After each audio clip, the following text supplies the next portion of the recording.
So this is Nephew SIG Release Meeting for August 14th, 2023. Okay. Yeah, so I think Tao is supposed to present this to TSC, right? Yeah. to TSC this Thursday, Yeah. right? Yeah, I think we got. I think we all agree it's kind of a good idea to do that. So I just wanted to know. Yeah, sorry, I was away from the keyboard for a second. Wim does have some misgivings. Well, not misgivings, but concerns about the approach. So I think he's not 100% on board with the idea of having a separate group. So yeah. I did discuss it one-on-one with him at some length, and he does raise all interesting questions. But we can have the conversation just in the context of the TSC meeting and just see what what everybody's feedback is. We don't have to present it as here's our decision. We can say here's our idea, and get feedback from it and see what the community thinks. Yeah, what right. I mean, the one thing is I was thinking if we kind of adhere to same less stringent but kind of similar standards style, then probably it's workable. I thought. Yeah. For example, I mean, we can say obviously POC code can go into that new repo, but if at all if it accepted to be a project and everybody thinks, let's say it's a great addition to Nephew, it wants to be a project in the Nephew, then for us to get it merged, it has to follow all the same principles and all the same protocols, such as it has to have documentation, it has to have unit tests, it has to go through the thorough PR review. I think if you follow that, it's kind of can make it work. I guess so, although I kind of like the idea that the requirements are pretty lax for the separate group. I think what I meant to say is if it wants to graduate to a main project. Yeah, so that governance will be much tougher when you graduate from one to the main. Yeah, let's say a project is there. Let's say, like you said, somebody wants to present something. Obviously, that project is there in that repo. Let's say everybody likes that project and wants to be a project inside Nephew. Then let's say in that it was most likely a POC kind of a project there, and then it didn't have any unit tests, making it up this point of time. So before it becomes a project for Nephew, then it has to follow all the principles of Nephew. That's what I meant to say. Yeah, I would say, you're talking about the level of the code, but I would say from an even higher level, we have release planning. We decide as a community what we want to include in Nephew. So I think that's where, the code can be amazing. It could be the best code ever, documentation, integration tests, everything. But if we don't want it to be part of the scope of Nephew, then it should not be, I think, in the main group. Yeah. Yes, absolutely. Yes. Yeah, in the very beginning, when SIG3 formed, I think Tao was the one who suggested maybe we should have many repos off of a released. And then at that time, we kind of agree at SIG3 level that we would like to maintain, if there are things that are brought in from the outside or things that are developed by a subgroup of people, obviously those folks are going to be committers of that repos. There are probably a few of us that will be committers on all repos, but then so that allows us to graduate something easier without having, a few people going in and then have to understand all the code that was developed over a period of time afterward. But then obviously there's also an interesting path. It doesn't need to be a process, but a path where some projects that was parked on this incubation group and then made us aware, and then enough of the communities actually like it, and then we definitely need a lot more people play around with it before graduating. So so I don't know what that process would be like, but then again, I guess the first thing is the mechanics of creating a different group and getting folks on board would be the first thing to do. But then we have to work out how we can define it, we can document it, we can start a document and work through the document. And by the way, I want to point out, I pointed it out to Vim too. It's a two-way street, right? On the one hand, there's a lot of concern about technical debt and scope. You know, everything that we add becomes part of our integration tests, and we have to maintain it. But we can deprecate things too, which we've done already, and so it can go the opposite direction, right? So so technical debt is kind of up to us. You know, if we have something, for example, I think R2 will probably involve numerous POCs.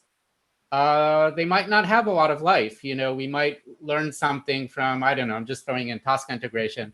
And we say, well, we actually don't want to do it this way in the future. So we can take whatever that repo is and move it to the other group, right? Deprecate it in a way. And then it's no longer part of our integration tests and concerns and everything, right? Okay. Yeah.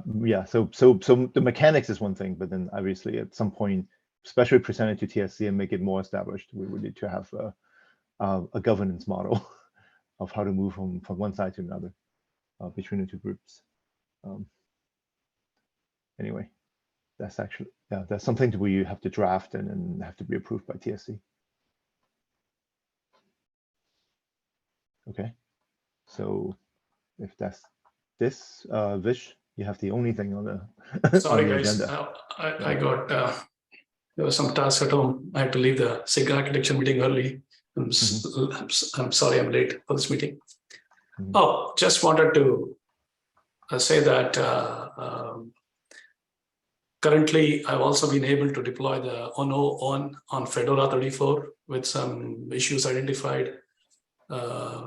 So, I mean, thanks to Victor also for helping me out there. And I also had a discussion with Rado too about actually having end-to-end tests being run on Fedora 34. That is something I'll take help from Rado and Victor to push that out. So that's what I'm going to bring it up. So in a couple of weeks, I want to actually have end-to-end tests being run as part of CI/CD, or for every PR and Fedora 34 as well. You do have that testbed, or you're going to run Fedora on cloud? Fedora on cloud, actually, because the initially, I think I've reached out to you, Stephen, and also maybe to John also. The documentation for actually accessing a Fedora 34 VM, not a Fedora 37 or 38, seems to be very different in GCP cloud. And the standard you mentioned that. I think I remember it's probably a bug on. But when I use the default name of Fedora, then it worked.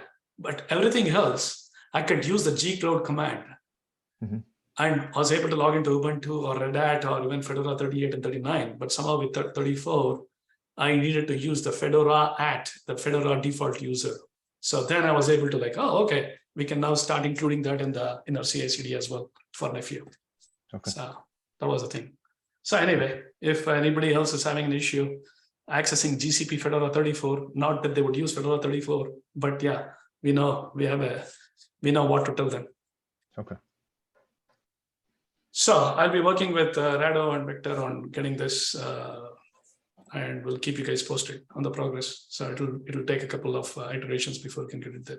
I need to go figure out the Terraform scripts and all this stuff. Okay. Cool. Thanks, Vish. Yeah. So are we running end-to-end tests now periodically? Or I know last time we talked about in Rado, making it part of the pre-submit off of the 1.0 branch. So right now are we running it off of as a pre-submit test, or are we running it more periodically, or we probably don't even run it all in an automated way? Running it periodically. It was enabled. I will have to look in the browse logs. I haven't checked this in a while, but there was a PR I've made to run it daily, and just to have to confirm if it's leaving the logs and so on. For a pre-submit run of end-to-end, I'm still on it. There's still few loose ends that I have to tie. It's on. Okay, I got the mic. Can you hear me better? Yeah. All right. Yeah. The mic far away. anyways, so yeah, I'm still on those two subjects. So end-to-end test running on a pre-submit job, and also there's gonna be a Pro update. I hope to finish this in this week. So yep. All right. So I see some raised hands. Victor. I think Bish was the first one. So All right, cool. Vish. Victor, thank you. Please go ahead, sir. You have been very helpful. This is the only way I can repay you what you've done for me. no, I just want to mention two things. Like, and now that Rado was talking about the CI and all these things, one of the missing parts that we have it is we're executing some molecular tests manually. So it should be great if we can also consider that portion as part of the CI. Yeah, basically we have the molecular test, which is covering the Ansible roles and making sure that we have everything implemented. The only thing that is missing is that last step, like running the execution of those things. Of the UN ransom pieces, yeah. Exactly. Okay. So yeah, we have to figure out how can we integrate it in Pro, or if we have to use GitHub Actions for that, because I just submitted like a draft for that one. So another thing is also regarding what Vish was saying during the last week. Vish discovered a nice thing. So basically, we have like a blind spot in terms of the kernel modules. So now we are like loading all the kernel modules required for the free5c in the VM. That's not the right approach. So the only need for those kernel modules are for the worker nodes. So we have to start mitigating that particular thing. So other than GTP, there's something else that we have to load. SCTP. Yeah. Oh yeah. For AMF, right? Exactly. Well, at least it's those that we have identified. So, but maybe there are other ones as well. Okay. So right now when we install the nodes, we just install all of them by default. Yes, and we we load them in the VM. So which is basically sharing all with the management cluster, the regional cluster, and the work. Even management cluster. Okay. Yeah. Okay. Well, I mean, if it's single VM, you kind of get it for free, I guess. Yes. Yeah. I think at some point of time, I mean, I know I mentioned this before R1, it was not really required at the time. We need to actually have clusters running on a VM at some point of time, some tests where we are just running certain part of a worker node or something like that. We need to start thinking about that to extend what Victor is trying to say and actually use a cluster as well. Right. So the reason I raised my hand was to actually, to your point, Stephen, about a periodic one, right? Running periodically the tests.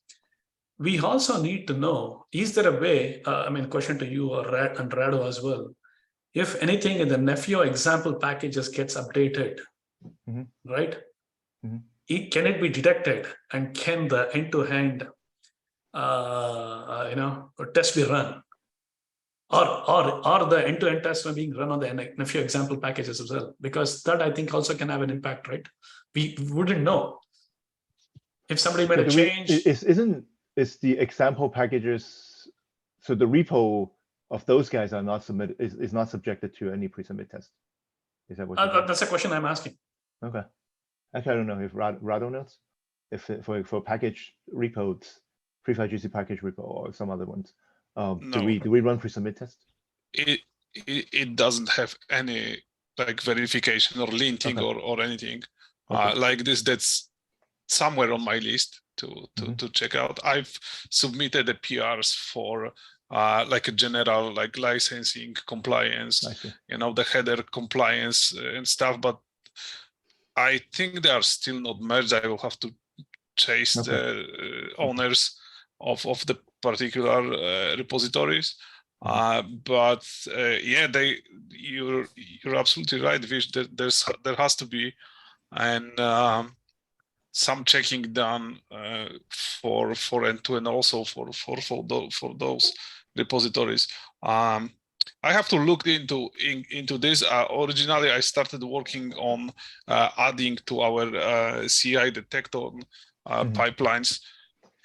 So maybe that's gonna provide this functionality as well, because we have to have a way to kind of chain some of our jobs to have, the dependencies.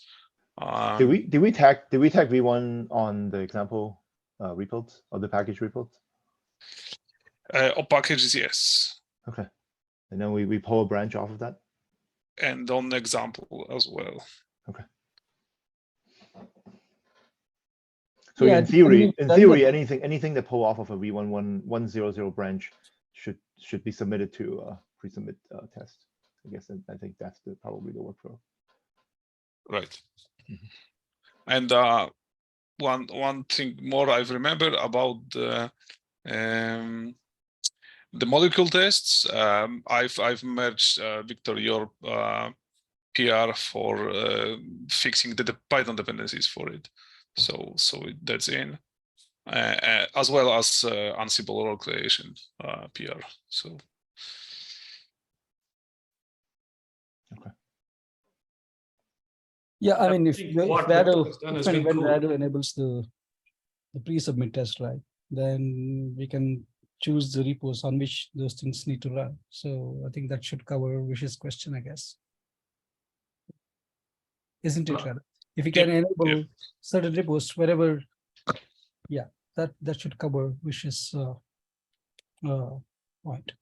Yeah. Also want to add that what Rado is mentioning and what Victor was mentioning about using the talks that he has built. I tried it out. It's a cool thing. It's very equivalent to, for people who know DevStack on OpenStack. It's something like that. It will bring up your Ubuntu VM, a Fedora VM. It'll run those tests. That's a cool thing. I know it takes 30 minutes, but it's a great way for folks to run it locally on their environment if they have their right resources. I think it probably needs some extensive RAM resources, I guess, right, Victor? So it's cool. You're right. Like, we have to. I mean, this is a balance between like having the good experience versus what you have in your system. Yeah. This is a local test basically. So I was able to run Toxie Bootstrap on my VM on my laptop. It brought up those 3 VMs. It's a great thing, actually. And also helps for like just isolating the testing. Like, for example, if we want to just making sure that we are making the change that we are making in the Bootstrap role is not affecting other distros, we can run it, and we get like a feedback from the changes. Hey, that is something might be a good topic for that Tal usually asks. I don't know if to share. Yeah. That's one of the TSC topic. Yeah. So we encourage other people. At least for developers, I think who wants to do it locally and they want to try it out. Yeah, without consuming your cloud account so much. It still needs those 8 vCPUs and stuff then, even running locally. Yeah. I guess that's not too bad for nowadays. Yeah. And actually, one of the clusters not even being used that much, right? Because one of the, when we created those 4 clusters, I think 2 of them were supposed to be running UPF instance each. I think right now our end-to-end has only run 1 instance of UPF, I think. Right? No, both Edge 1 and Edge 2 both run the UPF. Okay. I thought we're creating 2 instances. Are we creating 2 instances of UEs to make calls to each of them? Or we actually don't care. Just one. We just recall one. Even though the test actually uses Edge 1 cluster. Yeah, we only use 1, right? It's deployed on both. So. I mean, you can run it, but it's actually not really exposed. I see. Because I mean, I'm not that multiple familiar with TNN and all that stuff. Because if both of them are connected to the same SMF, because I did most of the operator side, I know the SMF piece is not really well supported at this point. I see. There are some issues with scaling, is what Ravi was saying. Ravi is actually on vacation in India. So I think once you do scaling, after doing scaling, you're still supposed to do a ping, and that's not working. But I'm not very familiar, so I think something Stephen, maybe you or Dennis probably will know better what he's talking. Well, if you're scaling meaning scaling up from that much memory to a next level memory. Scaling out, which for sure we haven't supported yet. Yeah, maybe you want to look at the post made by Ravi on August 9th, in the SIG auto workload channel. Okay. Oh. That might give you context. I am unfortunately, I'm not completely aware of. Yeah, because that's the scaling up is the only thing. It's one of the things we did actually in the last day, because John sort of insists on having that as part of the end-to-end. And then I know. Well, all of us are SIG community. we hack it to make it work. At the last day, there were certain things that were unexpected. I thought it was simple. It would have been very simple, but then turns out it's not. I still don't know what happened actually. The scaling up reboots the UPF, right? So if any change in capacity causes UPF to reboot. When it came back, one of the things that Danny did for basically generally everyone kind of copy afterward for UPF, for AMF and SMF also, is that you have to associate the pod instance with something that is managed by the operator. And so if you reboot it, the pod instance needs to be associated with the operator. And what I found is after keeping that and then reassociate them, for some reason the updates keeps on going. So if you do a log message, that updates just pops up like millions of them in like a couple seconds. No, not millions is a lot, but hundreds of thousands in a very short period of time. So the reconciliation loop never really clear when that happens. And then so the hack was, once we did that, actually delete no longer works. I don't know if you guys noticed. And it was John's decision to say, oh, it's the last day, so let's let that go for now. So we probably need a 1.0.2 or something. Yeah, something like that to probably fix this, because previously, if you delete the CL for UPF deployment, SMF deployment, AMF deployment, you would delete all the associated resources with that particular deployment. But then, so it almost seems like some config data is missing. It means it needs to be saved before you delete the pod. Seems like, or like a stateful set. Yeah, well, it's a deployment, but it is kind of interesting. But anyway, so that's beyond the point. So that was back in July. So I guess we got kind of lazy out and never went back to look at it. Yeah. Okay. Anyway. So that was the one really tiny last thing, and then we let it go because after that, Wim and I were working on a call. So it was like, okay, if you let it go, then let's move on to the next thing. Makes sense. Yeah. Okay.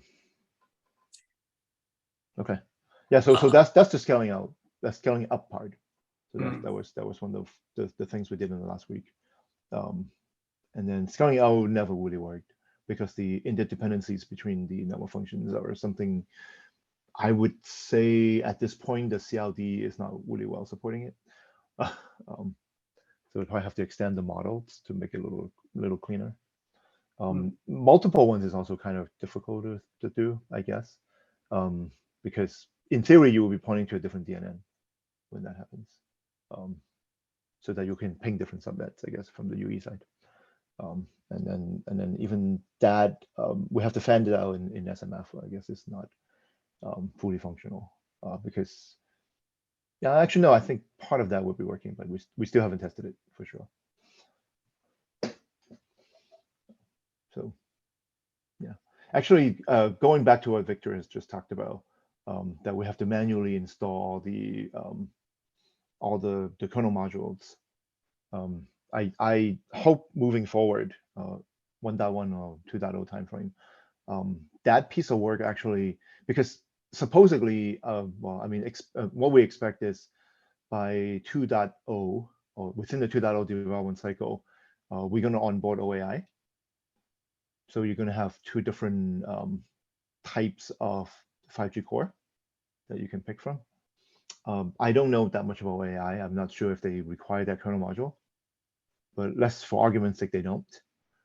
Then we associated the installation of the kernel modules with the network function vendor, basically, instead of having by default you always just install it. And then if that's the case, then the installation of the kernel module should be happening as part of the work that needs to be done, because we know we're deploying this particular network function vendor on that cluster. So we install it on that node. And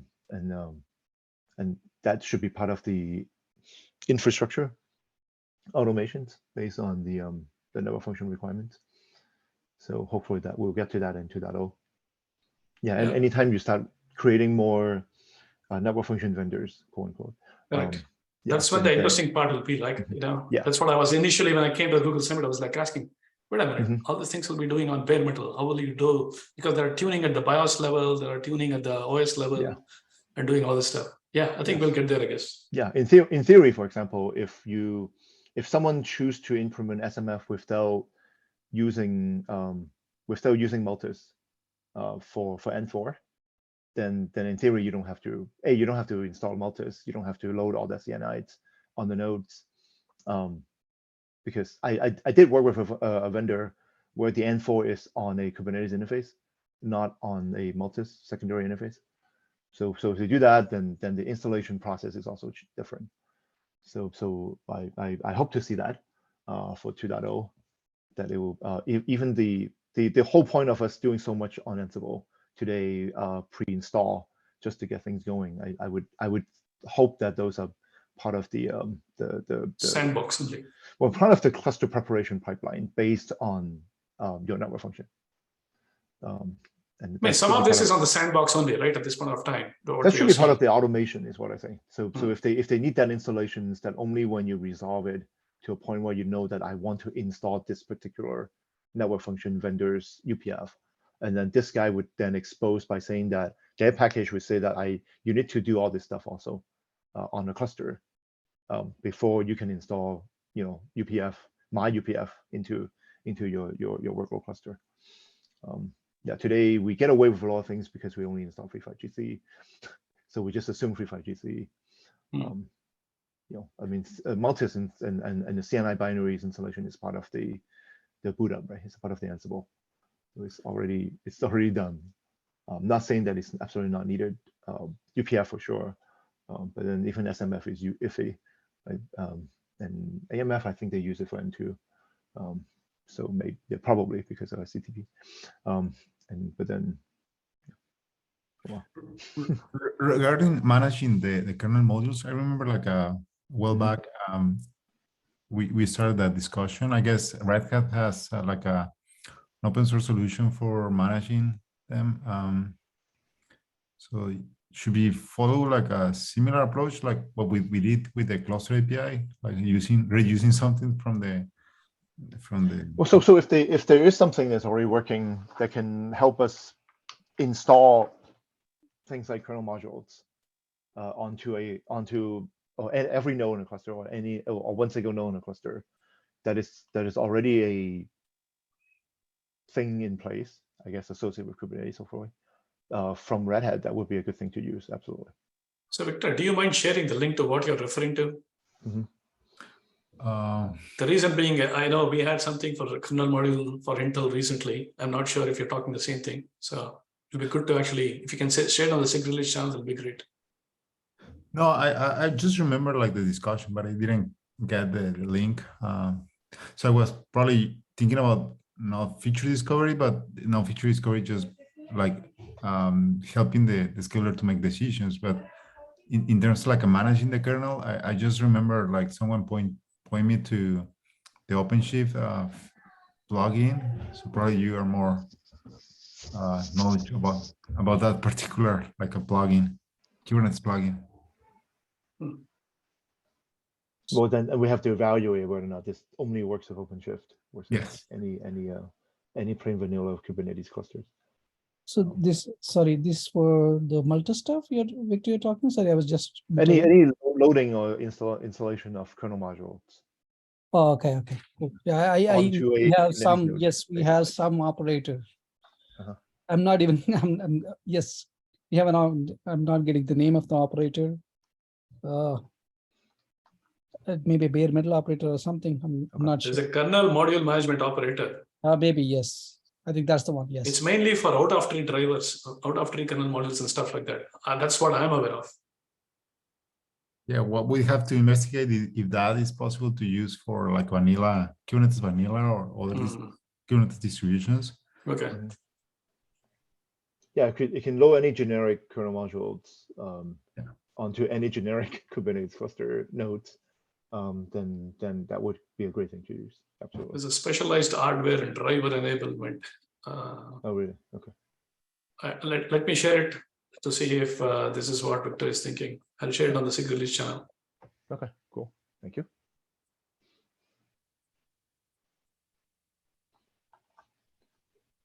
Okay. So I guess this is so I haven't done the preparations, but I would maybe next week or something we should think about. I think Victor was in a meeting for SIG 1 too. There was some discussion, not the previous one, but I think a couple of weeks ago. There was a discussion on, I don't even remember what the discussion was on, but then at some point someone was talking about Nefio conformance. In terms of, hey, you did something, is that conforming to Nefio CLDs? If you bring something in, does it actually work with Nefio?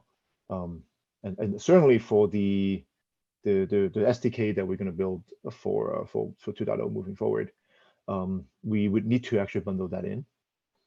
So it would be nice to think about if anyone has had good experience working with API test, actually more like CL test, but it's less on behavioral, but more in terms of can we unit test operators that were brought in to ensure that they can parse this set of CLs, this version of CLD.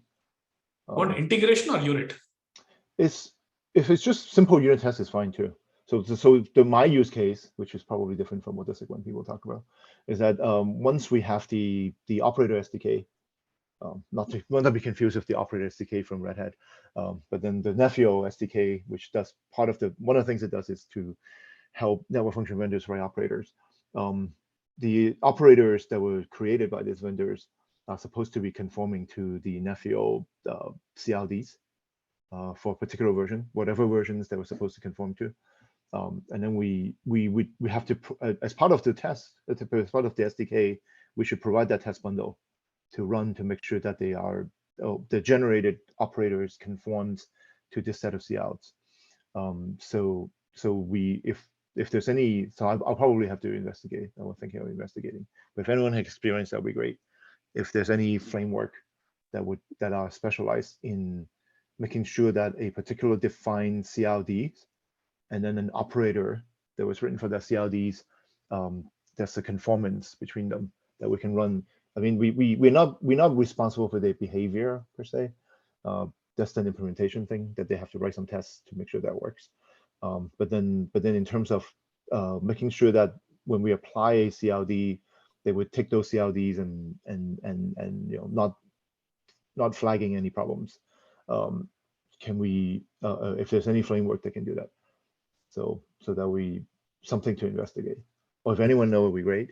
Otherwise, I'll probably there'll be something to talk about. Yeah, go ahead. No, the only thing that is part of or I am aware of for that is like the CNF test suite, which is used by the CNCF. Okay.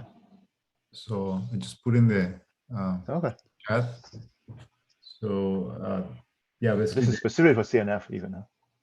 Yeah, and yes, and the other one is more for like Kubernetes, which is Sonoboy, or like the Kubernetes uses like the Sonoboy. What's the name of that project? But yeah, that's more for Kubernetes, very generic. It was great for VMware. Okay. Yeah, cool. But I guess that the first one is like something that maybe we can use, and maybe we can invite some bulk guys because they have. Yeah, I mean, worst case, we have to write our own, but then it'll be nice to see what other frameworks are available.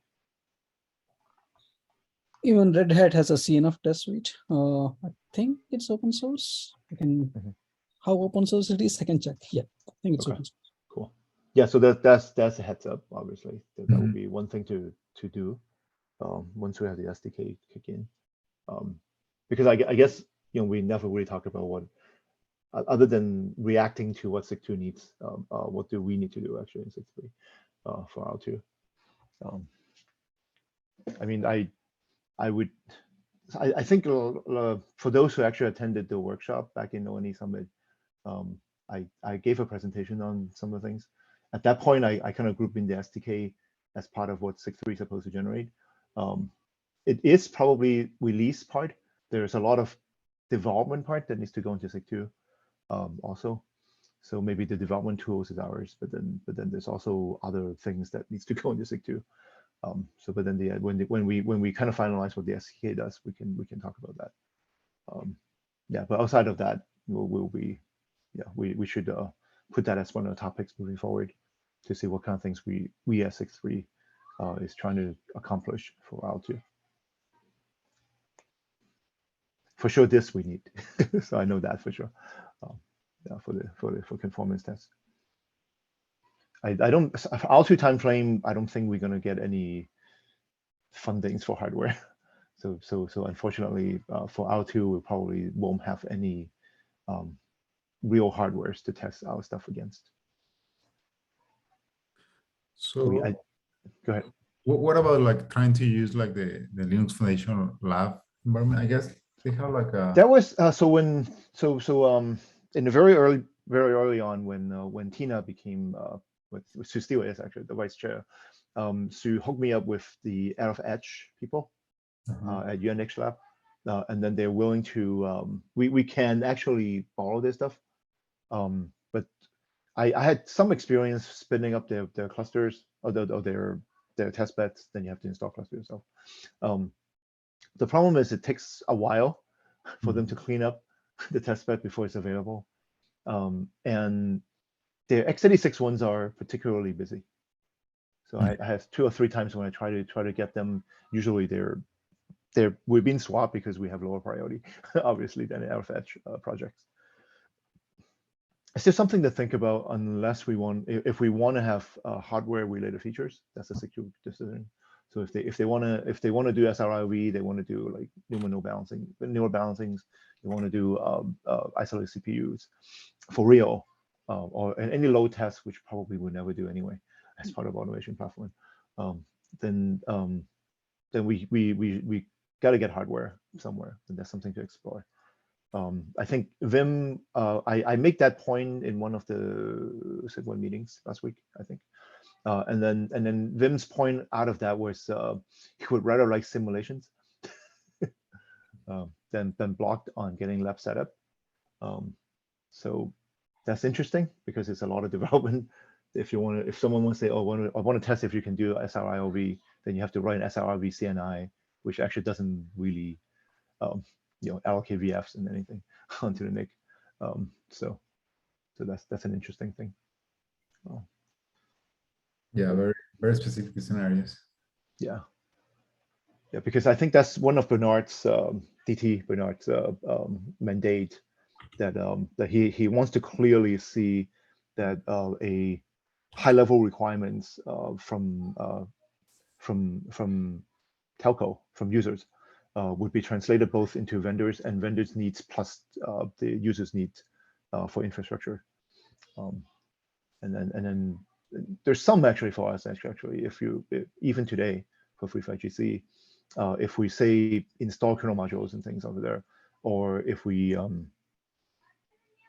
well, actually no, that's just installations. But then to create that needs, if we can create NADs directly based on needs of your capacity or anything like that, there's some way to tune this, but it's not something exciting at this point out of that. So it would be nice to get someone on board that would be utilizing more infrastructure And if they do, then our test bed doesn't support it. Then either us or SIG3 would have, or SIG2 would have to do SIG2 has to do simulations, or SIG3 would have to give them the test bed, or maybe we have to do simulations ourselves too. Who knows?